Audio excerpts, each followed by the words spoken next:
अगर आप भी चाहते हैं नए वीडियो एवं नए ऑडियो देखने एवं सुनने के लिए तो हमारे गोल्ड स्टूडियो चैनल को सब्सक्राइब जरूर करें एवं बेल आइकन दबाना ना भूलें।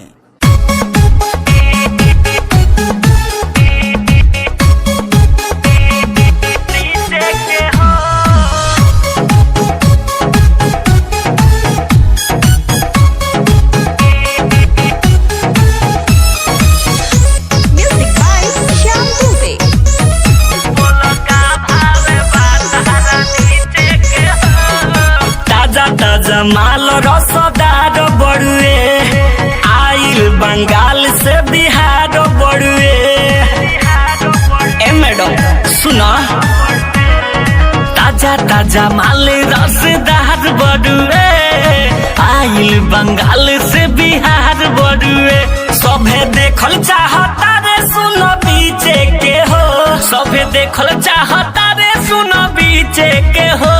बोल का भाव बात हरा नीचे के हो, बोल का भाव बात हरा नीचे के हो।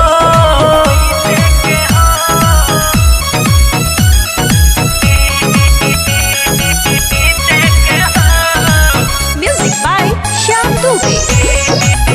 बोल का भाव बात हरा नीचे के हो। पूरा नाइट के कैरेट बड़ुए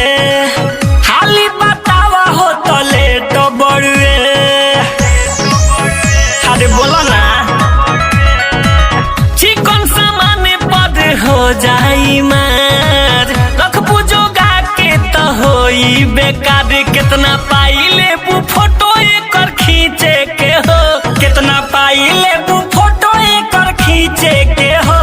बोल का भाव बात हरा नीचे के हो, बोल का भाव बात हरा नीचे के हो।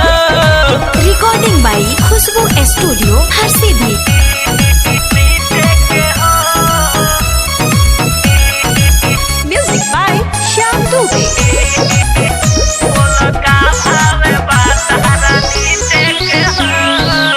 ऊपर के सुपर लागे दूनू तोहार, आलो गोस्वामी कहे हऊ हमार।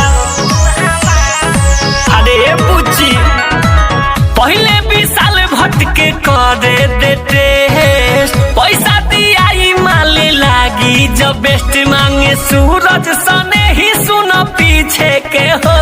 मांगे यूसुफ दिलायानी पीछे के हो।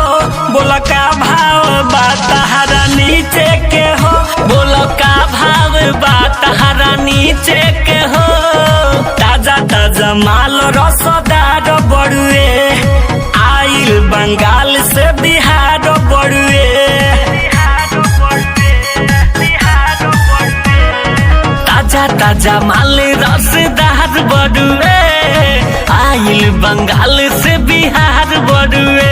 सभे देखल चाहता रे सुन बीचे के हो, सभे देखल चाहता रे सुन बीचे के हो। बोल का भाव बात हरा नीचे के हो,